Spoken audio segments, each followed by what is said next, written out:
Welcome to Ganapathi institute Kakinada YouTube channel. ఇప్పటివరకు ఎవరైనా ఈ యూట్యూబ్ ఛానల్ని సబ్స్క్రైబ్ చేసుకున్నట్లయితే వెంటనే సబ్స్క్రైబ్ చేసుకోండి. ఈ వీడియో క్లాస్ యందు సబ్ ఇన్స్పెక్టర్స్ మరియు కానిస్టేబుల్ అభ్యర్థులకు ఉపయోగపడే విధంగా బయాలజీకి సంబంధించినంత వరకు దంతాలు, మానవునిలో ఉన్నటువంటి దంతాలకు సంబంధించినటువంటి ముఖ్యమైనటువంటి సమాచారాన్ని తెలుసుకుందాం. సో ఇది చూడడానికి చాలా చిన్ని టాపిక్గా అనిపించినప్పటికీ కూడా దీనిలో చాలా ముఖ్యమైనటువంటి ఆసక్తికరమైనటువంటి సమాచారం అంతా కూడా దీనిలో మీకు లభిస్తుంది. కాన్సెప్ట్ బాగా అర్థం చేసుకుంటే ఎటువంటి ఎగ్జామ్ అయినా సరే, ఎటువంటి ప్రశ్నలైనా సరే, అది లెవెల్ 1 కానీ లెవెల్ 2 కానీ ఎటువంటి ప్రశ్న అయినా సరే మీరు చేయడానికి బాగుంటుంది.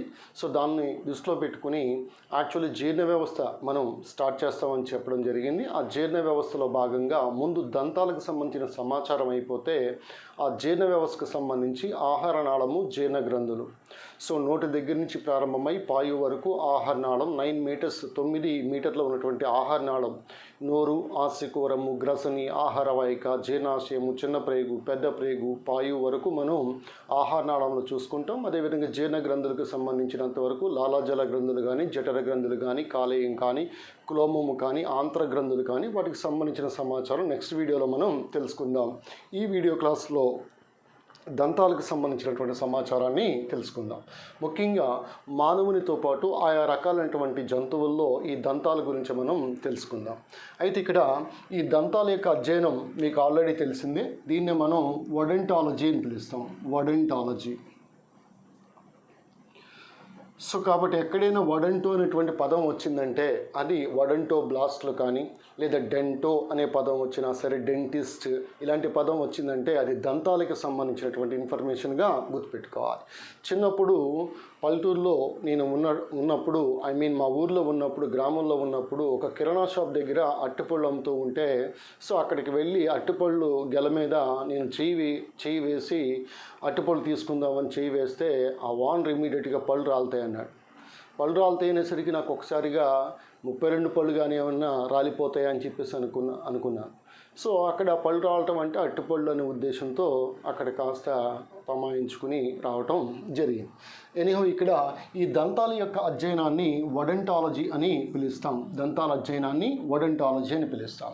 ఈ దంతాల్లో మనం ముఖ్యంగా దంతం యొక్క నిర్మాణము, అదేవిధంగా దంతాల్లో ఉన్నటువంటి రకాలు, నెక్స్ట్ దంత ఫార్ములా ఏ విధంగా ఉంది, అదేవిధంగా దంతానికి సంబంధించినటువంటి వ్యాధుల గురించి, అదేవిధంగా ఇతర కొన్ని ఆసక్తికరమైనటువంటి అంశాల గురించి మనం తెలుసుకుందాం. ముందు మనం ఈ దంతం యొక్క నిర్మాణం గురించి కూలంకుషంగా తెలుసుకుందాం. ఫస్ట్ ఒక దంతం కనుక ఈ విధంగా మనకు తీసుకున్నట్లయితే, ఏదో ఒక దంతం తీసుకోండి. ఒక దంతం కనుక ఈ విధంగా తీసుకున్నట్లయితే దీనిలో 3 భాగాలు కనిపిస్తాయి. ఒకటి కిరీటము, దీన్ని క్రౌన్ అని పిలుస్తాం. అదేవిధంగా మెడ అంటే నెక్ అని పిలుస్తాం. అదేవిధంగా మూలం అంటే దీన్ని రూట్ అని పిలుస్తాం.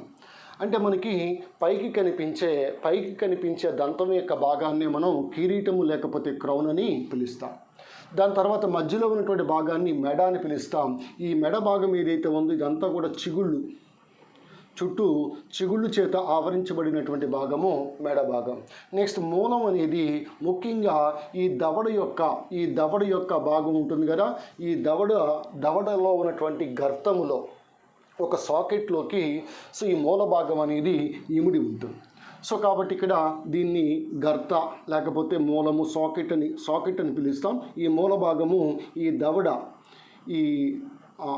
కింది దవడ కానీ పై దవడ కానీ ఏ తీసుకున్నప్పటికీ కూడా సో ఆ దవడ యొక్క గర్తములోకి ఇమిడి ఉంటుంది ఈ మూల భాగం. No coming to crown. ఈ కిరీట భాగం కనుక తీసుకున్నప్పుడు ఈ కిరీటాన్ని ఆవరించి ఒక పలుచటి పొర ఉంటుంది. ఈ కిరీటాన్ని ఆవరించి అవుటర్ మోస్ట్ లేయర్ ఉంటుంది. సో ఈ అవుటర్ మోస్ట్ లేయర్ అనేది బాగా తళతళ మెరుస్తూ ఉంటుంది. సో దీన్నే మనం జనరల్గా ఏమంటారు అనేది ఎనామెల్ అని పిలుస్తాం. ఎనామెల్. ఈ ఎనామెల్ అనేది which is said to be the hardest substance in human body. మానవ శరీరంలో అతి గట్టి పదార్థము ఎనామెల్గా చెప్పాలి. యాక్చువల్లీ దంతంలో ఎక్కువగా ఉండే రసాయన పదార్థం అని అడిగితే అది ఇనార్గానిక్ సబ్స్టాన్స్ కాల్షియం ఫాస్ఫేట్. ఈ కాల్షియం ఫాస్ఫేట్ ఏదైతే ఉందో, ఈ కాల్షియం ఫాస్ఫేట్ అనేది ఈ దంతంలో ఎక్కువగా ఉండే రసాయన పదార్థంగా గుర్తుపెట్టుకోవాలి. ఇక్కడ ఎనామిల్ కూడా ఈ కాల్షియం ఫాస్ఫేట్తో నిర్మితమై ఉంటుంది. ఈ కాల్షియం ఫాస్ఫేట్ అనేది ఒక లవణ రూపంలో ఉంటుంది. దాన్ని మనం హైడ్రాక్సీ ఎపటైట్ అంటాం, హైడ్రాక్సీ ఎపటైట్. సో ఇది ఎముకలో కూడా మనం చూస్తాం, కానీ ఇక్కడ దంతాలు అనేవి ఎముకల కిందకి రావు. సో గమనించాలి. అయితే ఇక్కడ మనకి ఈ దంతాలు అనేవి ఈ బాహ్యస్వచము మరియు ఈ మధ్యస్వచం నుంచి ఈ మధ్యస్వచం నుంచి ఈ దంతాలు అనేవి ఏర్పడతాయి. ఇక్కడ ఉన్నటువంటి ఎనామిల్ ఏదైతే ఉందో ఈ ఎనామిల్ అనేది ముఖ్యంగా బాహ్యస్వచం నుంచి ఏర్పడుతుంది. ఎనామిల్ అనేది బాహ్యస్వచం నుంచి ఏర్పడుతుంది. దంతాలు బాహ్యస్వచము మరియు మధ్యస్వచం నుంచి ఏర్పడతాయి. దీన్ని గమనించాలి. అయితే ఇక్కడ మనకి ఈ క్రౌన్ తర్వాత ఈ భాగం మెడ భాగం అని పిలుస్తూ ఉన్నాం. ఈ మెడ భాగంలో మూల భాగంలో మనకి డెంటిన్ పదార్థాన్ని మనం చూడవచ్చు. ఈ డెంటిన్ పదార్థం దంతంలో ఎక్కువగా ఉండే పదార్థం అని అడిగితే డెంటిన్ అని చెప్పాలి. ఈ డెంటిన్ అనేది మనకి మధ్యస్వచం నుంచి ఈ డెంటిన్ అనేది ఏర్పడుతుంది. ప్లస్ వడంటోబ్లాస్ట్లు అనే కణాల నుంచి డెంటిన్ ఏర్పడుతుంది, వడంటోబ్లాస్ట్లు. అదే మనకి ఎనామెల్ అయితే ఎమెలోబ్లాస్ట్లు నుంచి ఎనామెల్ ఏర్పడుతుంది. డెంటిన్ అయితే వడంటోబ్లాస్ట్ల నుంచి ఏర్పడుతుంది. దంతంలో ఎక్కువగా ఉండే పదార్థం అని అడిగితే డెంటిన్ చెప్పాలి. కానీ మానవ శరీరంలో ఎక్కువగా ఉండే పదార్థం దంతంలో ఎక్కువగా ఉండే పదార్థం డెంటిన్ అయితే మానవ శరీరంలో అతిగట్టి పదార్థం కింద చెప్పబడేది ఎనామెల్. ఈ ఎనామెల్ బాహ్యస్వచం నుంచి ఏర్పడుతుంది. డెంటిన్ అయితే మధ్యస్వచం నుంచి ఏర్పడుతుంది. ఎనామెల్ని ఏర్పరిచే కణాలు ఎమెలోబ్లాస్ట్లు, అదే డెంటిన్ని ఏర్పరిచే కణాలు వడంటోబ్లాస్ట్లుగా గుర్తుపెట్టుకోవాలి. రైట్. సో కాబట్టి ఇక్కడ ఈ డెంటిన్లో కూడా మనకి కాల్షియం ఫాస్ఫేట్ అనేది ఉంటుంది, కానీ అంత దృఢంగా ఎనామిల్ అంత దృఢంగా ఉండదు. ఎందుకంటే అక్కడ కొద్దిగా పలచటి రేణువులు అనేవి ఉంటాయి. అందువల్ల ఎనామిల్ అనేది చాలా గట్టిగా ఉంటుంది. Hardest substance present in human బాడీగా చెప్తాం. దీన్ని పింగాణి పదార్థం అని కూడా పిలుస్తాం. నెక్స్ట్ ఈ మూల భాగం ఆల్రెడీ చెప్పాను. ఈ మూల భాగం అనేది ఈ దవడ ఎముక ఏదైతే ఉందో దానిలో గర్తలోకి ఇమిడి ఉంటుంది. ఇక్కడ జనరల్గా మనకి సిమెంట్ పదార్థం కూడా చూడవచ్చు. అలాగే ప్లస్ ఒక త్వచం కూడా ఉంటుంది. ఆ త్వచాన్ని మనం పెరియోడాంటల్ త్వచం అంటాం, పెరియోడాంటల్ త్వచం. ఈ సిమెంట్ మరియు పెరియోడాంటల్ త్వచం సహాయంతో ఈ మూల భాగం ఏదైతే ఉందో ఈ దవడ యొక్క గర్త లోపలికి అతుక్కోవడానికి ఈ సిమెంట్ పదార్థము అదేవిధంగా పెరియోడాంటల్ త్వచం అనేది ఉపయోగపడుతుంది. కాబట్టి దంతంలో ఉన్నటువంటి త్వచము పేరు అని అడిగితే పెరియోడాంటల్ త్వచంగా చెప్పాలి. నెక్స్ట్ అదేవిధంగా మెడ భాగం ఇక్కడ చూసాం కదా, ఈ మధ్యలో మనకంతా కూడా ఒక కుహరం ఉంటుంది. దీన్నే పల్ప్ క్యావిటీ అని పిలుస్తాం. పల్ప్ క్యావిటీ, దీనిలో గుజ్జు ఉంటుంది, ప్లస్ రక్తనాళాలు, నాడులు ఇవన్నీ కూడా ఉంటాయి. దంతానికి పోషక పదార్థాలు అందివ్వడం కోసం ఇక్కడ రక్తనాళాలు ఉంటాయి. అదేవిధంగా ఏదైనా మనకి నొప్పి కలిగిందంటే నొప్పి గల కారణము ఈ పల్ప్ క్యావిటీలో ఉన్నటువంటి ఈ దంత కుహరంలో ఉన్నటువంటి నాడులుగా మనం గుర్తుపెట్టుకోవచ్చు. ఉదాహరణకి మనం ఏదైనా డెంటిస్ట్ దగ్గరికి వెళ్ళి పన్ను తీయించుకోవాలి అంటే ఆ డెంటిస్ట్ నెరవని ఒక అనస్థీషియా ద్వారా, ఉదాహరణకి దంత వైద్యుడు వాడే అనస్థీషియా నైట్రస్ ఆక్సైడ్ N2O, దంత వైద్యుడు వాడే దర్పణము పుటాకార దర్పణం, ENT డాక్టర్ వాడేది పుటాకార దర్పణము అని పిలుస్తాం. దాన్ని కూడా మనం గుర్తుపెట్టుకోవాలి. ఇది దంతం యొక్క నిర్మాణంగా మనం గుర్తుపెట్టుకోవచ్చు. ముఖ్యంగా ఇక్కడ దంతంలో ఎక్కువగా ఉండే పదార్థం అయితే డెంటిన్ చెప్పాలి. అతి గట్టిదని అడిగితే ఎనామిల్ చెప్పాలి. డెంటిన్ ఏర్పరిచే కణాలు వడంటోబ్లాస్ట్లు, ఎనామిల్ని ఏర్పరిచే కణాలు ఎమెలోబ్లాస్ట్లుగా మనం చెప్పుకోవచ్చు. This is about the structure of tooth. Next దంతం యొక్క రకాలు తీసుకుందాం. ఈ దంతం యొక్క రకాలు తీసుకున్నట్లయితే ఈ మానవునిలో విషమ దంత విన్యాసం ఉంటుంది. అంటే వేరు ఒకే రకానికి చెందినటువంటి దంతాలు కాకుండా వేరు రకరకాల దంతాలు అనేవి ఉంటాయి. విషమ దంత విన్యాసము హెట్రోడాంట్ డెంటిషన్ అంటాం. ఈ విషమ దంత విన్యాసములో మనకి 4 రకాల దంతాలు చూడొచ్చు. కొంతకాలు అని పిలుస్తాం, రథనికలు, అగ్రచరణకాలు, చరణకాలు. కొంతకాలు అంటే ఇన్సిజర్స్ అంటాం, రథనికలు అంటే క్యానైన్స్, అగ్రచరణకాలు అంటే ప్రీమోలార్స్, చరణకాలు అంటే మోలార్స్ అని పిలుస్తాం. అదే సమదంతాలు కనుక తీసుకున్నట్లయితే సమదంతాలు, హోమోడాంట్ అన్నీ కూడా ఒకే రకంగా ఉంటాయి. ఉదాహరణకి మీరు చేపలు తీసుకోండి, చేపలు. నెక్స్ట్ అదేవిధంగా కప్పలు, గోధుమ కప్పలు కాకుండా మిగతా ఉభయచరాల్లో. నెక్స్ట్ సరీసృపాలలో మనకి సమదంతాలు చూస్తాం. పక్షుల్లో దంతాలు ఉండవు. క్షీరదాల్లో దంతాలు ఉంటాయి. ఆ దంతాలు ఏవి? విషమదంతాలు. సమదంతాలు ఎక్కడ చూస్తాం మనం? చేపలు, ఉభయచరాలు, సరీసృపాల్లో చూడొచ్చు. వీటి గురించి తర్వాత మనం డిస్కస్ చేద్దాం. కమింగ్ టు ఫస్ట్ వన్, కుంతకాలు లేకపోతే ఇన్సిజెస్. ఈ కుంతకాలని వీటిని జనరల్గా మనం ఏమంటామని అడిగితే కొరుకుడు పళ్ళు అంటాం. కొరుకుడు పళ్ళు ఉలి ఆకారంలో ఉంటాయి. నెక్స్ట్ రెండోది రదనికలు. ఈ రదనికలు ఇవి చీల్చే పళ్ళు అని పిలుస్తాం. నెక్స్ట్ చరణకాలు రెండూ కూడా నమిలే దంతాలు అని పిలుస్తాం. ప్లస్ ఈ రెండింటిని కలిపి చీక్ టీత్ అని కూడా పిలుస్తాం. నమిలే దంతాలు అగ్రచరణకాలు మరియు చరణకాలు. అగ్రచరణకాలు అంటే ప్రీమోలార్స్ అంటాం, చరణకాలు అంటే మోలార్స్ అని పిలుస్తాం. ఇవి 4 రకాలైనటువంటి దంతాలు. అయితే ఇక్కడ మనకి ఫస్ట్ కుంతకాలు కనుక తీసుకున్నట్లయితే జనరల్గా ఈ కుంతకాలు అనేవి కొరుకుడు పళ్ళు అని చెప్పాం కదా. ఏనుగులో మనకి దంతాలు ఉంటాయి, ఎలిఫెంట్ టస్క్స్. ఏనుగులో దంతాలు అనేవి కుంతకాలు రూపాంతరం చెందగా ఏర్పడ్డాయి. Elephant tusks are the modified ఇన్సిజెస్గా గుర్తుపెట్టుకోవాలి. చూడండి, చిన్నపిల్లల్లో కూడా మొట్టమొదటిసారి ఏర్పడే దంతాలు ఇవే. కింది దవడలో మనకి కిందిని ఈ కుంతకాలు ఫస్ట్ ఏర్పడతాయి. ఫస్ట్ ఏర్పడే దంతాలు ఇవే. ఏవి? కుంతకాలు అని పిలుస్తాం. నెక్స్ట్ రదనికలు. ఇవి చీల్చే పళ్ళు అని పిలిచాం కదా. మాంసాహార జంతువుల్లో బాగా అభివృద్ధి చెంది ఉంటాయి, బాగా షార్ప్గా ఉంటాయి, షార్పెస్ట్ టీత్ అని పిలుస్తాం. ప్లస్ ఇవి మానవుల్లో కూడా పొడవైన దంతాలు ఇవి. ఏవి? రదనికలు అని పిలుస్తాం. అయితే ఇవి మాంసాహార జంతువుల్లో బాగా అభివృద్ధి చెంది ఉంటే శాకాహార జంతువుల్లో పూర్తిగా లోపించి ఉంటాయి. మరి ఎప్పుడైతే రదనికలు లేవో మనకి కుంతకాలకి అగ్రచరణకాలకి మధ్యలో గ్యాప్ ఏర్పడుతుంది. ఆ గ్యాప్ని జనరల్గా మనం డయాస్టీమా అంటాం. డయాస్టీమా. శాకాహార జంతువులలో ఈ కుంతకాలకి అగ్రచరణకాలకి మధ్యలో రదనికలు లేకపోయినట్లయితే సో ఆ మధ్యలో గ్యాప్ ఏర్పడుతుంది. దాన్నే మనం డయాస్టీమా అని పిలుస్తాం. నెక్స్ట్ అదేవిధంగా ఈ రదనికలు మనం మాంసాహార క్షీరదాలైనటువంటి సీల్ మరియు వాల్రస్ వంటి క్షీరదాల్లో బాగా పొడవుగా ఉంటాయి. ఈవెన్ మీరు సింహం చూసినా, లేకపోతే కుక్క చూసినా, లేకపోతే పులి చూసినా సో వీటిలో రదనికలు స్పష్టంగా మనకు కనిపిస్తాయి. సో వీటిని ఐ టీత్ అని కూడా పిలుస్తాం. ఐ టీత్ అని పిలుస్తాం.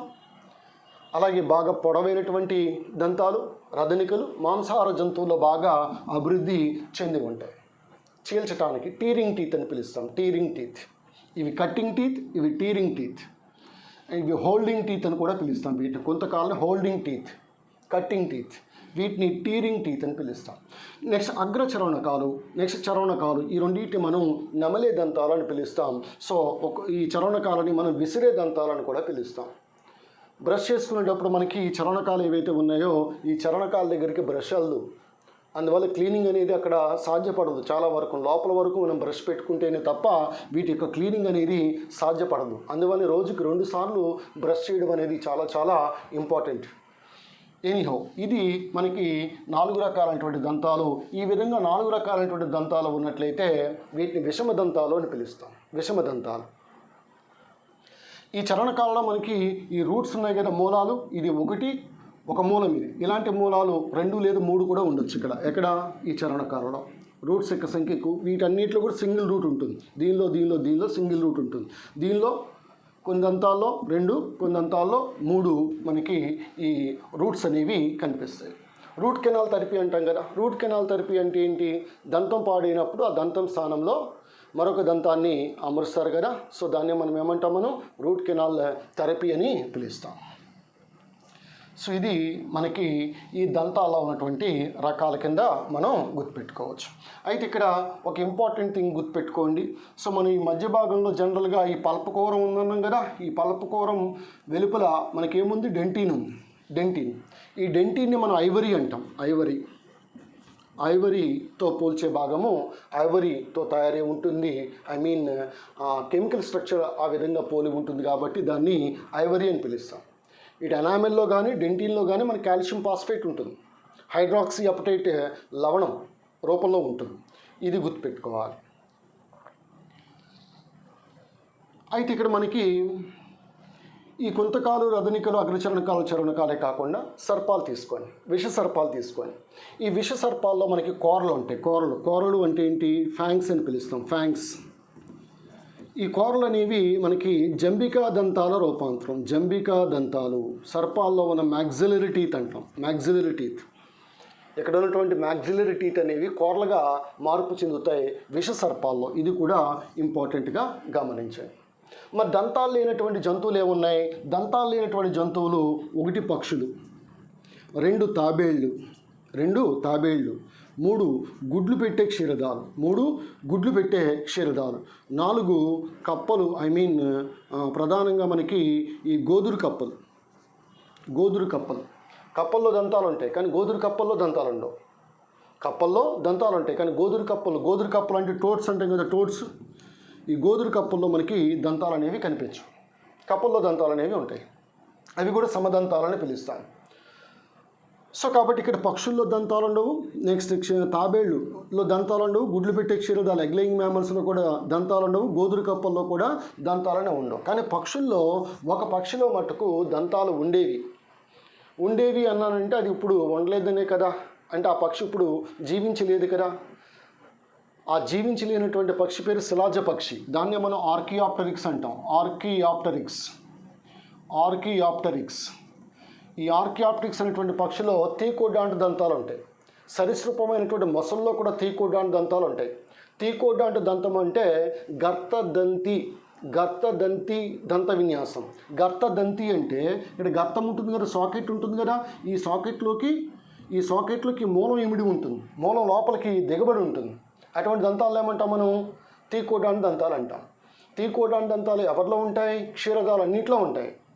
కానీ క్షీరదాలే కాకుండా మనకి తీకోడాంటు దంతాలు ఎక్కడ కనిపిస్తాయని ఎగ్జామ్లో అడగచ్చు. మొసల్లో ఉంటాయి. అదేవిధంగా ఆర్కియాప్టెరిక్స్ అనేటువంటి పక్షిలో ఒకప్పుడు ఉండేవి కానీ అది శిలాజ పక్షి. ఆర్కియాప్టెరిక్స్ అనేది ఒక శిలాజ పక్షి, సజీవ శిలాజం కాదు. సజీవ శిలాజం అంటే ఇప్పటికీ బతికి ఉండాలి, అది బతికిలేదు. సరీసృపాలకి పక్షులకి మధ్య సంధానకర్త ఎవరు? ఆర్కియాప్టెరిక్స్ అనే పక్షి. దానిలో దంతాలు ఉండేవి, దాని యొక్క శిలాజాలు మాత్రమే లభించాయి. ఆ లభించినప్పుడు దంతాలు ఉన్నట్టుగా గుర్తించడం జరిగింది. ఆర్కియాప్టెరిక్స్ అనేటువంటి పక్షి సరీసృపాలకి మరియు పక్షులకి మధ్య సంధానకర్త. Connecting link between reptiles and birds is archaeopteryx which is also called as fossil bird. ఎక్కడ? జర్మనీ దేశంలో బవేరియా అనేటువంటి ప్రాంతంలో సున్నపు దెబ్బలో లభించింది దాని యొక్క శిలాజం.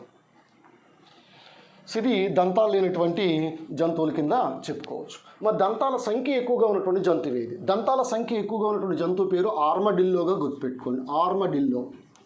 దీనిలో 74 దంతాలు ఉంటాయి. తర్వాత 50 దంతాలు మనకి అపోజంలో చూడవచ్చు. అపోజం 50 దంతాలు ఉంటాయి. 50 దంతాలు కలిగినటువంటి జంతువు ఏది? సో అపోజంగా గుర్తుపెట్టుకోవచ్చు, అపోజం. తర్వాత గుర్రం తీసుకోండి. గుర్రము అదేవిధంగా పంది, ఈ రెండిట్లో కూడా 44 దంతాలు అనేవి ఉంటాయి. కుక్క తీసుకుంటే కుక్కలో 42 దంతాలు ఉంటాయి. నెక్స్ట్ కంగారు తీసుకున్నట్లయితే కంగారులో 34 దంతాలు ఉంటాయి కంగారులో. నెక్స్ట్ అదేవిధంగా cow plus sheep plus goat, ఆవు, మేక మరియు గొర్రె, వీటిలో ఆవు, గొర్రె, మేక వీటిలో మనకి 32 దంతాలు ఉంటాయి. మనకు మాదిరిగానే 32 దంతాలు ఉంటాయి. ఏనుగులో 14 దంతాలు ఉంటాయి. కుందేల్లో 28 దంతాలు ఉంటాయి. ఎలుకలో 16 దంతాలు ఉంటాయి. పిల్లిలో 30 దంతాలు ఉంటాయి. కంగారులో 34 దంతాలు ఉంటాయి. నెక్స్ట్ 42 దేనిలో మనకి కుక్కలో 42 దంతాలు ఉంటాయి. ఈ రకంగా మనం కొన్ని జంతువుల దంతాలు చూడవచ్చు. ఒకసారి చూడండి.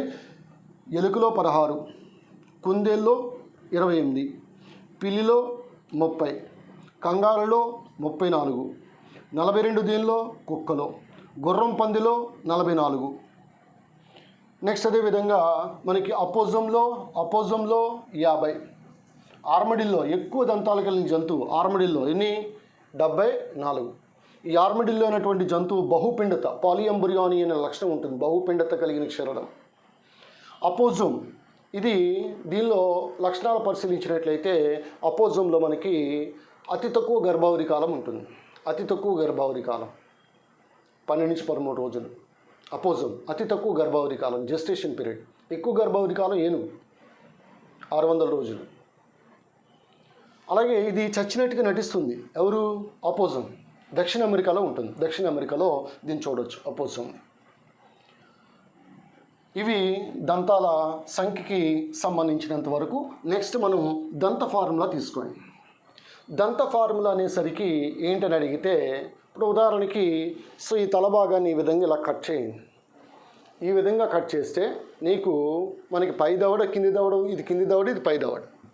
కట్ చేసినప్పుడు ఈ పై దవడ సగార్థ భాగం తీసుకో ఇక్కడి నుంచి ఇక్కడి వరకు, కింది దవడ సగార్థ భాగం తీసుకో ఇక్కడి నుంచి ఇక్కడి వరకు, ఇక్కడి నుంచి ఇక్కడి వరకు లెక్కపెట్టు, ఇక్కడి నుంచి ఇక్కడి వరకు లెక్కపెట్టు, ఇక్కడి నుంచి ఇక్కడి వరకు పైన వేయి, ఇక్కడి నుంచి ఇక్కడి వరకు కింద వేయి. మిగతా భాగాన్ని తర్వాత కలిపి దిగాను, ఈ భాగాన్ని తర్వాత కలిపి దిగాను. అందువలన ఇక్కడ ఈ ప్రౌఢ మానవునిలో దంత సూత్రము, ఈ దంత ఫార్ములా అనేది, ఈ దంత విన్యాసం అంటే ఇది దంత విన్యాసం, డెంటిషన్, ఇది దంత ఫార్ములా. దీనిలో 2123/2123, 2123/2123, 2123/2123. ఈ 2123 అంటే పైదవడ సగార్థ భాగం తీసుకుందాం. అంటే ఇవి కుంతకాలు, రదనికలు, అగ్రచరణకాలు, చరణకాలు. మళ్ళీ కుంతకాలు, రదనికలు, అగ్రచరణకాలు, చరణకాలు. పైదవడ సగార్థ భాగంలో కలపండి. ఎన్ని వస్తాయి? 8. కింద దవడ అర్ధ భాగంలో 8. 8 + 8 ఎంత? 16. అంటే ఇటువైపు 8, ఇటువైపు 8, రెండు కలిపాము. అప్పుడు ఎంత అయింది మనకి? 16 అయింది. ఇటువైపు 16 అయింది. మరి ఇటువైపు ఒక 8, ఇటువైపు ఒక 8 ఉంటాయి కదా, అప్పుడు మనకి 16 అయినాయి. కాబట్టి 16 × 2 32. ఇది. నెక్స్ట్ చిన్నపిల్లల దంత విన్యాసం తీసుకున్నట్లయితే 2102/2102. ఇది కూడా అంతే. పై దవడ సగార్థ భాగము, కింది దవడ సగార్థ భాగం. పైన ఇక్కడ 5, కింద 5, 5 + 5 10, 10 × 2 20. అయితే ఇక్కడ గమనించండి, మనకి ఈ పాలదంత విన్యాసం తీసుకున్నప్పుడు ఈ పాలదంతాలు లేకపోతే రాలిపోయే దంతాలు, ఊడిపోయే దంతాలు, డెసిడ్యువస్ టీత్, మిల్క్ టీత్ ఏవైతే ఉన్నాయో, పాలదంతాలు ఏవైతే ఉన్నాయో, ఇవి మనకి ఎప్పుడు ఏర్పడతాయి అన్నప్పుడు 6 నెలల వయసు తీసుకోండి. 6 నెలల వయసు. 6 నెలల వయసులో ఇవి రావటం మొదలెడతాయి. అంటే ఫస్ట్ టీత్ కింద కొంతకాల వస్తాయి మనకి. ఎవరైనా మీకు పిల్లలు ఉంటే మీకు తెలుస్తుంది బాగా. మీ పిల్లలు లేకపోయినా మీ పక్కింటి పిల్లలు ఉంటారు కదా, మీ పిల్లలు. సో ఇక్కడ ఈ కింది దవడ అర్ధ భాగం, కింది దవడలో ఫస్ట్ వచ్చే దంతాలు అవి కొంతకాలవి కింద వస్తాయి ఫస్ట్. అంటే 6 నెలల వయసు తీసుకోండి. 6 నెలల వయసు తీసుకుని ఇవి క్రమంగా పెరిగి మనకి 3 సంవత్సరాల వయసు వచ్చేసరికి పూర్తిగా ఏర్పడవచ్చు, లేదంటే 6 సంవత్సరాల వయసు వచ్చేంత వరకు పూర్తిగా ఏర్పడవచ్చు. ఆ తర్వాత 6 సంవత్సరాల నుంచి మొదలుపెట్టి 12 సంవత్సరాలకు వచ్చేసరికి, కొంతమంది 14, ఇవి రాలిపోవడం మొదలెడతాయి. అంటే 12 సంవత్సరాలు వచ్చేసరికి రాలిపోతాయి. రాలిపోయి వాటి స్థానంలో శాశ్వత దంతాలు ఏర్పడతాయి. వాటి స్థానంలో ఏం ఏర్పడతాయి? శాశ్వత దంతాలు ఏర్పడతాయి. ఒకసారి పాల దంతాలు చూడండి, ఏ దంతాలు ఉన్నాయి చూడండి. దీనికి తేడా ఏముంది? దీనికి తేడా ఏముంది? ఒకసారి చూడండి. 2 1 అక్కడితో బాగానే ఉంది, కింద కూడా 2 1 అక్కడ కూడా బాగానే ఉంది. 0 0 అన్నాం. ఇక్కడ ఏమున్నాయి మనకి? ఇక్కడ ఏమున్నాయి? 2, మళ్ళీ 2, 3 3. అక్కడ గ్యాప్ ఏమొచ్చింది మనకి?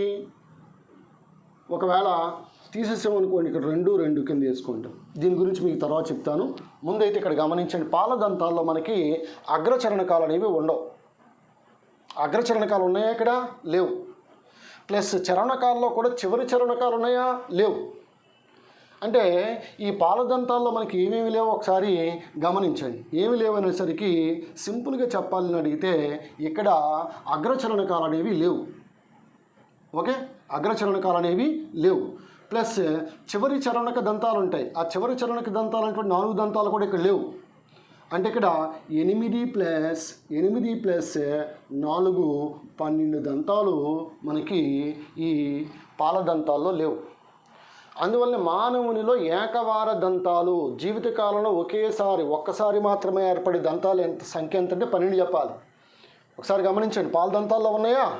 ఏవి? అగ్రచరణకాలు ప్రీమోలాస్ లేవు, 8. ప్లస్ చివరి చరణక దంతాలు అంటాం, వాటిని జ్ఞాన దంతాలు అంటాం. 17 నుంచి 20 సంవత్సరాల మధ్యలో ఏర్పడతాయి. 17 నుంచి 20 సంవత్సరాల మధ్యలో ఏర్పడతాయి. అవి కూడా లేవు. వాటి సంఖ్య ఎంత? 4. అవి ఎక్కడ ఉన్నాయి ఇవి? సో మనకి శాశ్వత దంతాల్లో ఉన్నాయి. ఏవి? చివరి చరణక దంతాలు.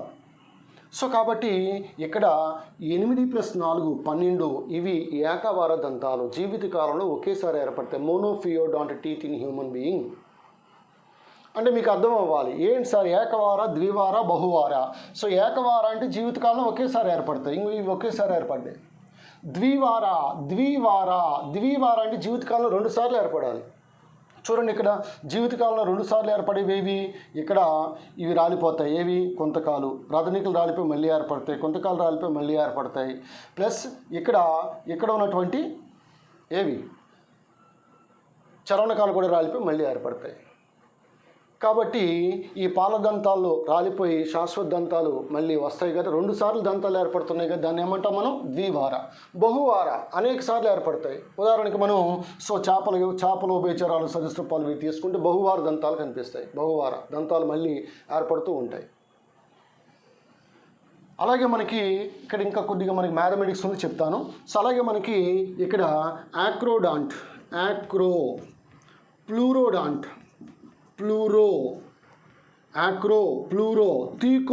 తీకోడాంట్. యాక్రోడాంట్ అంటే దీన్ని అగ్రదంత విన్యాసం అంటాం. అంటే ఇప్పుడు దవడ ఇక్కడ ఎలా ఉంది కదా, దీని పైనే ఉంటాయి దంతాలు, పైన అమరే ఉంటాయి, లోపలికి దిగబడి ఉండవు, పైన అమరే ఉంటాయి. దాన్ని యాక్రోడాంట్ అంటాం. యాక్రోడాంట్ చేపల్లో చూడొచ్చు. అందుకని ఈజీగా చేపల పళ్ళు రాలిపోతూ ఉంటాయి, చేపలు మళ్ళీ ఏర్పడతాయి కాబట్టి. యాక్రోడాంట్. నెక్స్ట్ ప్లూరోడాంట్. ఈ దవడ ఉంది కదా, ఈ దవడ ఎముక దీని పక్కన అంటూ ఉంటాయి, ప్లూరోడాంట్. సరీసృపాల్లో చూస్తాం ప్లూరోడాంట్, సరీసృపాల్లో. నెక్స్ట్ తీకోడాంట్.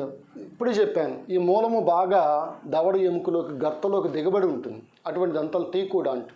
క్షీరదాలు, మొసలి, ఆర్కియాప్టిక్స్ అనే పక్షులు ఉంటాయి తీకోడాంట్. ఇవి యాక్రోడాంట్, ప్లూరోడాంట్, తీకోడాంట్గా గుర్తుపెట్టుకోవాలి. యాక్రోడాంట్ అంటే సో ఇక్కడ దవడ తీసుకుంటే దవడ పైనే దంతాలు అనేవి ఇలా ఉంటాయి. ప్లూరోడాంట్ అంటే దవడ తీసుకుంటే దవడకి పక్కన ఇలాగా అటాచ్ అయి ఉంటాయి. తీకోడాంట్ అంటే దవడ లోపలికి దిగబడి ఉంటాయి. ఇది ఒక రకమైనటువంటి క్లాసిఫికేషన్. ఇప్పుడు చూద్దాం, ఇక్కడికి రండి. పై దవడ సగర్ధ భాగాలు ఎన్ని ఉన్నాయన్నాం? ఇక్కడ పై దవడ 8 ఉన్నాయి, కింది దవడ 8 ఉన్నాయి, ఒక సగార్ధ భాగం ఇటువైపు. ఓవరాల్గా తీసుకున్నప్పుడు కుంతకాల యొక్క సంఖ్య ఎంత? కుంతకాల యొక్క సంఖ్య ఎంత మనకి? పైన ఇక్కడ 2, ఇక్కడ 2 అంటే 2 + 2 4, 2 + 2 4 అంటే 8 ఉంటాయి, 8. కుంతకాల సంఖ్య 8, రదనికల సంఖ్య 4, అగ్రచరణకాల సంఖ్య 8, చరణకాల సంఖ్య 12. ఇక్కడికి వచ్చేసరికి ఏమైందో చూడండి, రదనికల్లో మార్పు లేదు, నెక్స్ట్ కొంతకాల్లో మార్పు లేదు, కానీ ఇక్కడ అగ్రచరణకాలు ఉన్నాయా పాలదంత విన్యాసంలో? లేవు. నెక్స్ట్ ఇక్కడ 8 వేసాను ఇక్కడ, అంటే ఇక్కడ 8 వేసామంటే 4 లేవు. 4 ఏంటవి? చివరి మోలార్ టీత్ అంటే చరవణకాలు చివరి, వాటిని మనం విజ్డమ్ టీత్ అంటున్నాం, జ్ఞానదంతాలు అంటున్నాం.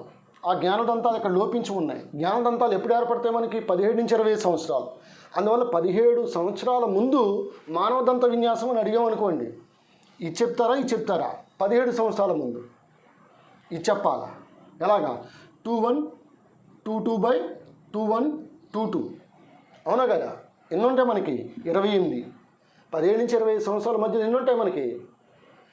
17 సంవత్సరాల లోపు ఎన్ని ఉంటాయి? 28. 17 తర్వాత 17 నుంచి 25 మధ్యలో ఎప్పుడైనా సరే 4 దంతాలు ఏర్పడితే ఎన్ని అవుతాయి?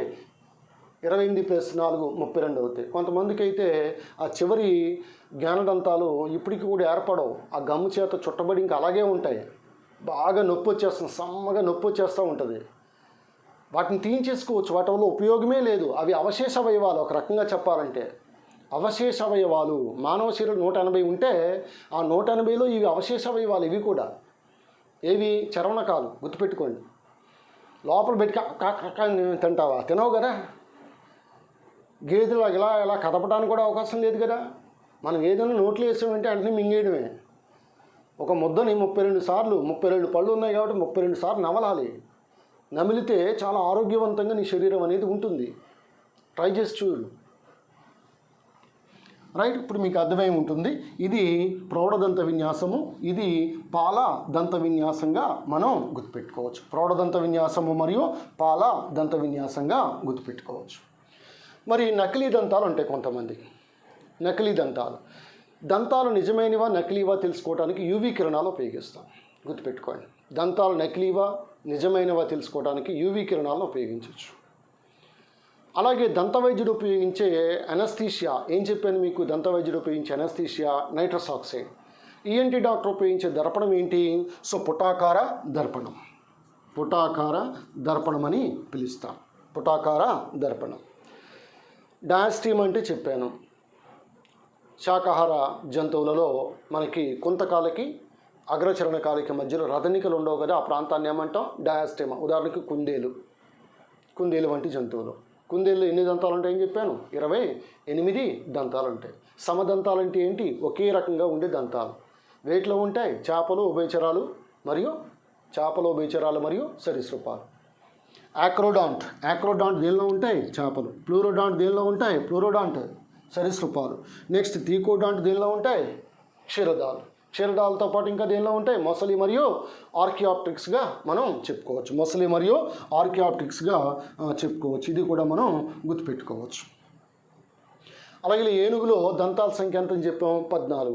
ఇన్ కేస్ మన కర్మ కాలిపోతే ఏనుగు దంత విన్యాసం అడిగాడు అనుకోండి, ఒక్కొక్కసారి అలా గుర్తుపెట్టుకుని 1003/0003 పైన ఎన్ని, 1+3 ఎంత 4, కింద 3, 4+3 ఎంత 7, 7 × 2 14.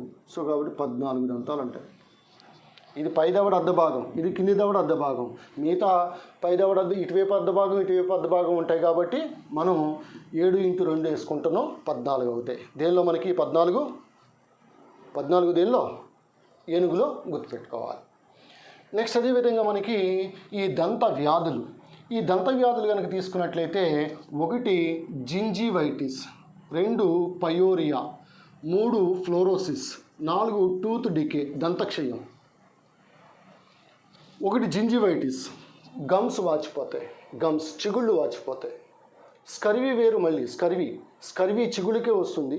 చిగుళ్ళలో ఉన్నటువంటి రక్త కేశనాళికలు చిట్లిపోవడం, రక్తం కారుతుంది విటమిన్ సి లోపం వల్ల, స్కర్వీ సెయిలర్స్ వ్యాధి.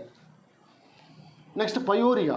ఈ పయోరియా కూడా ముఖ్యంగా ఈ పంటికి చిగురికి మధ్యలో చీమ ఏర్పడుతుంది. ఇది కూడా చిగుడికి వస్తుంది, దంత వ్యాధి పయోరియా. ఎంటమీబా జింజివాలిస్ అనేటువంటి ఒక ప్రోటోజోవన్ పరాన్నజీవి ఉంటుంది. ఇప్పుడు ఒకరికొకరు ముద్దెట్టుకుంటాం. ముద్దు అంటే ఎలా పెట్టుకుంటాం, ఏ బొగ్గు మీద పెట్టుకుంటే ముద్దు, కానీ ఇంగ్లీష్ కిస్ పెట్టామనుకోండి, అది కూడా ముద్దు పెట్టినప్పుడు కానీ, లేకపోతే ప్రేయింగ్ చేసేటప్పుడు కానీ, లేదా కల కనేటప్పుడు కానీ, ఏడ్చేటప్పుడు కానీ మనం తప్పనిసరిగా కళ్ళు మూస్తాం. కళ్ళు మూసి ఏదో తన్మయత్వంతో ఫీల్ అయిపోతూ ఉంటాం. అలా ఫీల్ అవ్వకూడదు. We must felt by heart, heart ద్వారా మనం ఫెల్ట్ అవ్వాలి. ఇంగ్లీష్ కిస్, నోట్లో నోరు పెట్టుకుని లాలాజలాన్ని కూడా జుర్రుమని లాగేస్తే అప్పుడు ఈ కిస్సింగ్ ద్వారా ఈ పరాన్నజీవి ఒకరి నోటి నుంచి ఇంకో నోట్లోకి వెళ్తుంది. అప్పుడు ఈ వ్యాధి కలుగుతుంది. ఏది, పయోరియా. ఈ రెండు కూడా గమ్స్ గుర్తుపెట్టుకు. జింజివైటిస్ గమ్స్ వాచిపోతే ఇక్కడ చీమ ఏర్పడుతుంది. నెక్స్ట్ 3 ఫ్లోరోసిస్ త్రాగే నీటిలో ఫ్లోరిన్ అధికంగా ఉండటం వల్ల ఏమవుతుందని అడిగితే దంతం చుట్టూ ఒక పసుపు పచ్చటి మచ్చలు ఏర్పడి మొత్తం దంతక్షయం జరుగుతుంది. దీనిలో పాటు దంతాలు పాడవుతాయి. అయితే ఇది కూడా మనకి ఎప్పుడంటే ఒక 8 సంవత్సరాలు లోపులో చిన్నపిల్లల వయసులోనే ఈ ఫ్లోరోసిస్ అనేది కలుగుతుంది, పెద్దవారిలో కాదు. Next tooth decay. ఈ టూత్ డికే ఎందుకు కలుగుతుంది, నైట్ పూట నువ్వు చపాతీయో లేకపోతే మంచిగా బిర్యానీయో మాంసమో ఏదో ఒకటి బాగా తినేసి వెంటనే పడుకుంటావు. ఆ రాత్రంతా ఏం జరుగుతుంది, ఆ కాళరాత్రి అంతా ఏం జరుగుతుంది, నీ నోట్లో ఆ బ్యాక్టీరియా చర్య కారణంగా, ఆ యాసిడ్స్ కారణంగా మొత్తానికి ఆ దంతం చుట్టూ ఉన్నటువంటి ఎనామెల్ పాడవుతుంది. అలాగే డెంటిను ఇన్ని కూడా పాడే నీకు దంతక్షయం అనేది జరుగుతుంది. టూత్ డికే అని పిలుస్తాం, టూత్ డికే. సో ఇది మనకి ఈ దంతాలకు సంబంధించినంత వరకు కొంత ప్రాథమికమైనటువంటి సమాచారంగా గుర్తుపెట్టుకోవచ్చు. సో ఇందులో మనకి చాలా టెక్నికల్ టర్మ్స్ అనేవి రావటం జరిగింది. ఈ టెక్నికల్ టర్మ్స్లో భాగంగా అది ఎనామెల్ కావచ్చు, డెంటిన్ కావచ్చు, పెరియోడాంటల్ త్వచం కావచ్చు, కాల్షియం ఫాస్ఫేట్ ఇది హైడ్రాక్సీ అపటైట్ రూపంలో, అలాగే ఐవరీ అంటే డెంటైన్ అని చెప్పడం జరిగింది. కుంతకాలకు సంబంధించి, రథనికలకు సంబంధించి, అగ్రచరణకాలకు సంబంధించి, చరవణకాలకి సంబంధించి, ఏదైనా సరే మీరు ఇది తీసుకున్నప్పటికీ కూడా మాంసాహార జంతువుల్లో బాగా అభివృద్ధి చెంది ఉండేవి రథనికులు అని చెప్పొచ్చు. అలాగే పాలదంత విన్యాసంలో లేని దంతాలు ఏమని అడగవచ్చు. అవి 8 దంతాలు అగ్రచరణకాలు ఉండవు. అదేవిధంగా నాలుగు చరణక దంతాలు ఉండవు. మొత్తం టోటల్ 12 దంతాలను ఉండవు. అందువల్ల ఇక్కడ మనకి పాలదంతాల్లో 20 దంతాలు మనకి స్పష్టంగా కనిపిస్తున్నాయి. 17 సంవత్సరాల ముందు, జస్ట్ ముందు అంటే మనకి 28 దంతాలు ఉంటాయి. 17 నుంచి 25 సంవత్సరాల మధ్యలో జ్ఞానదంతాలు. నీకు బాగా మెచ్యూరిటీ వచ్చేది ఈ సమయమే కదా, 17-25 కదా. ఈ మధ్యకాలంలో ఎంతకన్నా ముందే వచ్చేస్తుంది మెచ్యూరిటీ రేపులు గట్ట చేయడానికి. సో కాబట్టి ఇక్కడ 17-20 సంవత్సరాల మధ్యలో విజ్డమ్ టూత్ జ్ఞానదంతాలని వస్తున్నాయి కదా. కానీ వాటిని ఉంచుకోవచ్చు లేదా తీయించేసుకోవచ్చు. వాటి వల్ల ఉపయోగం ఏమీ లేదు. కానీ ఉంచుకోవడం వల్ల ఏమవుతుందని అడిగితే నీ ఫేస్కి వాల్యూ వస్తుంది. Smile increases your face value అంటాం. నవ్వాలి అంటే ఎవరు నవ్వుతారు? మంచి దంతవరస ఉన్న వాళ్ళు నవ్వుతారు. దంతవరస లేని వాళ్ళు ఎప్పుడూ మనకి ఈ విధంగా మూసుకుని ఉంటారు, అవునా కదా. కాబట్టి దంతాలు స్మైల్కి కారణమవుతాయి. దంతాలు ఫేస్ యొక్క షేప్ రావడానికి కారణమవుతుంది. ఇవన్నీ కూడా మనకు తెలిసిందే. కొంతమంది హీరోలు ఉంటారు, వాళ్ళకి దవడలు కానీ ఇవన్నీ సరిగా ఉండవని ఏవో రకరకాల పుకార్లు పెడుతూ ఉంటారు. ఏదైనా ఫేస్ అంతా కూడా మంచిగా ఉండాలి అంటే ఆ ఫేస్లో ఈ దవడల్లో ఉన్నటువంటి దంతాల యొక్క అమరిక కూడా ఖచ్చితంగా ఉండాలి. ఆ దంతాల యొక్క అమరికని మనం డెంటిషన్ అని పిలుస్తున్నాం. ఆ డెంటిషన్ అనేది మనకి 2 రకాలు. ఒకటి హోమోడాంట్, 2 హెట్రోడాంట్. హోమోడాంట్ అంటే all the teeth are alike, ఒకే రకంగా ఉంది. హెట్రోడాంట్ అంటే having different teeth like incisors, canines, premolars and molars. ఇది దంతాలకు సంబంధించినటువంటి పూర్తి సమాచారం. సో మరి యొక్క వీడియోలో మనం ఈ జీర్ణ వ్యవస్థకు సంబంధించినటువంటి పూర్తి ఇన్ఫర్మేషన్ మనం తర్వాత వీడియోలో మనం తెలుసుకుందాం. రైట్. సో ఇది దంతాలకు సంబంధించిన సమాచారం. Thank you. Meet you tomorrow. This is yours Ganapati sir from Ganapati Institute, Kakinada, Andhra Pradesh.